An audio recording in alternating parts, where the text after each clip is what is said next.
Looking at Module 3.2 task,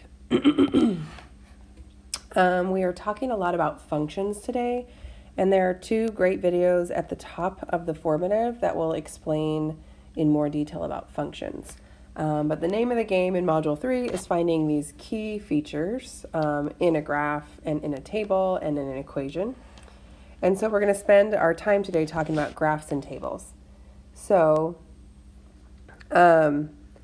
let's look at the graph that they give us as an example at the top, and they've already answered all of this for you, but I want to walk through and tell you how they got their answers. So here's a graph that Maria created by collecting data on a GPS unit that told her the distance that she had traveled over a period of time. So the story in this problem is talking about how there's a group of kids and they went on a float trip during down a river. And so her graph is talking about the distance that they traveled, that's her y-axis, over the length of their trip. And so the first question it's going to ask you is, what is the domain? So if you remember in Module 2, domain is x values, right?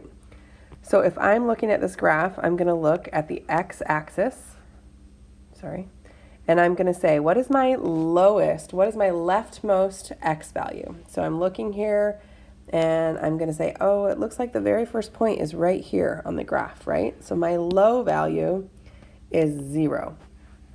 And then what is the highest, the rightmost value on my x-axis? What is the maximum time? So if I follow this, I get to the top and I go, oh, it ends here. Follow that down to the x-axis. And I'm going to have to do some math to figure out what they're counting by. 10, 20, 30, 40, 50, 60, 70, 80, 90, 100, 110, 120. So the maximum x value is 120. And so I probably shouldn't call it the maximum. But what I like to do when I'm finding the domain is kind of draw these. I usually do this with my hands. I draw these vertical lines that tell me, that touch the x-axis and tell me from here to here. These are the x values that are included. And the second question that they answer for us is Maria's graph asks what the range is. And if you remember from Module 2, if domain is x, range is y. It's how high is your graph. And so we need to find to find this interval, we need to find the lowest possible value. And so if I'm looking at my graph, the low is right here. So that means the lowest y value is 0. And the highest, the tallest part of this graph is right here again. And that touches the y-axis right here. So I need to find out how tall that is. And this scale helps us. It says it's counting by 2,000. So 2, 4, 6, 8, 10, 12, 14, 16. So this is 16. It's either like 16,000 or 16,020. I'm going to round it to 16,000. There we go. So the main parts of Module 3 is right there. Finding the width of your graph, which is the domain. I'm going to write that here, width. And the height of your graph, which is the range.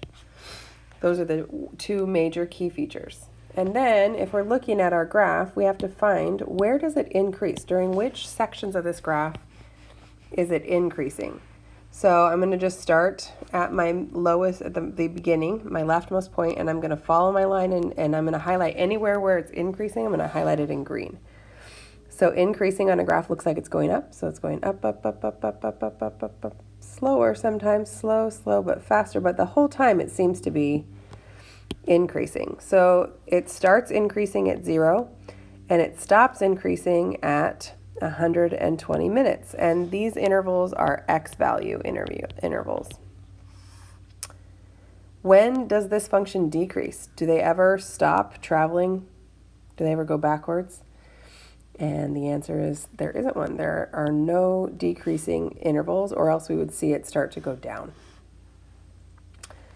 So far we're killing it. We've got all these main features. Now we're looking for the maximum, which is the highest point. And so highest point is right here. And that is the point 120 on the x and 16,000 on the y. That's that point right there. And then the minimum is the lowest point on the graph, and that's right here, and that's the point 0, 0. The x-intercept is where our line crosses the x-axis, and that value is always where y is 0, what is the x value, and in this case it's 0, 0. And the y-intercept is also, in this example, this point touches both the x and the y-axis, so it's the x and y-intercept. So that, my friends, is what we're doing in this lesson, is we're looking for key features. And the example that you're going to be working on doesn't use a graph. Instead, it uses a table.